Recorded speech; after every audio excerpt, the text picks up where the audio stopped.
You know, I thought I was done with MLP after last season, but this premiere was surprisingly good. I was done with making videos because I just didn't care about MLP anymore, especially Season 8.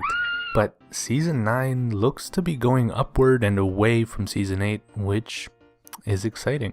This is the best premiere since Season 5, in my opinion.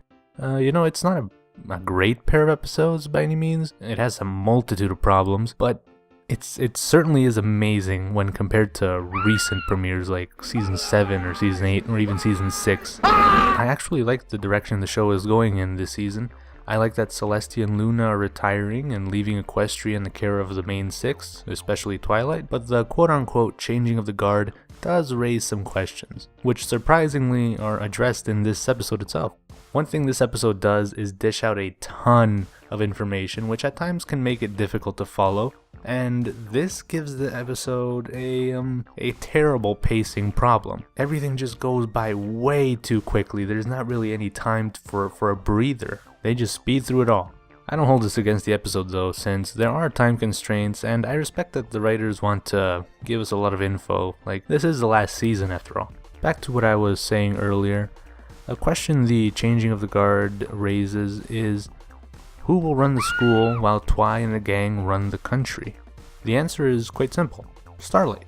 And I am surprisingly okay with that. Twi said that Starlight will be in charge of the school and the castle, which to me makes perfect sense, and I think is a great idea. Of course, by the end of the premiere, Celestia gives Twilight some much needed time for preparation, giving Twilight and Starlight time to organize and get everything sorted out before the transition. And can I add that Celestia thrusting such a huge responsibility upon Twi and the gang right off the bat was ludicrous, crazy. Twi was in the right by asking for some time to get everything organized and sorted out, but Celestia just wanted it done ASAP. Unbelievable. Talk about an irresponsible transition of power. With Celestia running the kingdom like that, no wonder they've been attacked by countless evil creatures. Speaking of which, Grogar. Going in, I heard rumors that we might see Grogar in this season, and sure enough, we got him right out of the gate. What's more is that he's not just a villain, he's leading a Legion of Doom. Deep within a bleak and dismal swamp, hidden beneath its murky waters, lies the headquarters of the most sinister villains of all time. The Legion of Doom.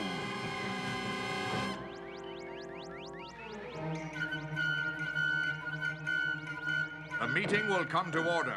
The Legion of Doom is now in session. A League of Super Evil. I think that is a great idea. To have the main six face off a mirrored version of their group and having it be a season-long arc is even better. Hopefully we get some more development for Grogar and more interactions between the members and maybe some more lore. I didn't know that Sombra was returning. I had the misfortune of getting this information through the big Hasbro leak of 2017, and as a main antagonist for this premiere, I think he served his purpose. He wasn't as menacing as he was in Season 3 and Season 5, but at least he had lines this time, and he seemed to be a lot hammier than before, but I think that works, and I like how he was defeated, seemingly for good this time. I especially like the disintegration. A character that I was surprised to actually like in this premiere is none other than Cozy Glow. I thought she was pretty bad all throughout last season, and her motivation was horrendous. But here, she just works. It's funny to see her, a child mind you, interacting with these ancient evil creatures plotting Equestria's demise, and I kind of love her relationship with T-Rex. Really odd and really funny. Speaking of funny, Discord. He was literally useless in part 1 and added nothing to the plot save some exposition and comedy, but in part 2 Discord actually really shines when he quote-unquote sacrifices himself to save the main six, especially Flutters. As predictable as it was, I actually liked Discord's speech and want to help the main six be more sure of themselves, but there was a mysterious moment concerning Discord which I find puzzling. Right after he helps the main six with the guards, they say, "Thank you, Discord. I don't know what we'd do without you." And then Discord gives this odd look. I'm not sure what this look implies, but I find it interesting, and I wonder if this will come back later throughout the season. I wonder if Discord knows about Grogar and he wants the main six to be ready to face him, or if he feels that they only want him around because of his powers, or if he's having doubts about his friendship with Flutters and the rest of the main six. Or I could just be completely overlooking something in this premiere itself that explains the look. Either way, it's an interesting little addition. And while on the topic of deeper meanings, I thought that this episode very briefly, and I mean very briefly, explored some deeper subjects while Sombra was taking over Ponyville. You can tell that there was going to be more to this part of the story than was ultimately shown, or in any case, there should have been more. There were some emotional moments that could have benefited by being a tad bit longer in my opinion. The part where they reach Ponyville to find everyone under mind control, especially when AJ and Rarity were worried for their sisters, I thought that was actually very impactful. Them being powerless to help or do anything was quite sophisticated in terms of storytelling and really gave some gravity and urgency to the situation. And having the antagonists be their friends and family was a nice change and quite a nuanced decision on the writer's part.